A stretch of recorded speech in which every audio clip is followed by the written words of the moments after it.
Hey everyone, I'm Dr. Sebastian Castelli, a board-certified chiropractic neurologist with Castelli Chiropractic Center. So today I'm going to share with you what makes the popping or the cracking noise when you get an adjustment or if you crack your knuckles.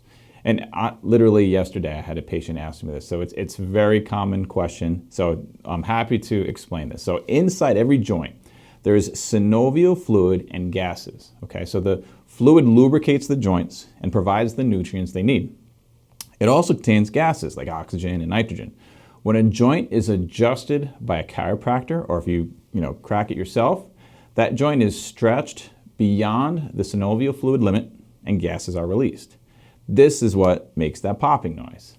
It'll take a little time for that joint to fill back up with those gases before it can be done again. That's the refractory period. So just like when it's done in your knuckles, it's not harmful. Old wives' tale, okay?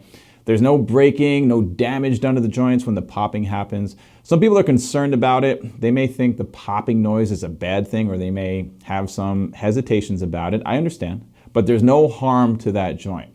It's actually very good to stretch the joint beyond its normal limits. The joint is going to have better range of motion after the adjustment. It's going to move better, it's going to feel better, and it's going to have that or more of that fluid in it as well. We'll have fewer complications or problems in the future in that joint. So it's a very simple procedure, but it has to be specific and done by a trained professional, not by your brother or your cousin or your wife or your husband who knows how to crack backs. I've had this issue come up in the past, not good. So make sure it's done by a professional who's been trained. We've had years of education on how to be specific with our types of treatment and how to not injure people, obviously. That's our first goal. First and foremost, do no harm. So if you found this useful, please share. If you know someone that likes to crack their back or someone that likes to crack someone else's back, share it with them too. We'll talk to you soon. Thank you.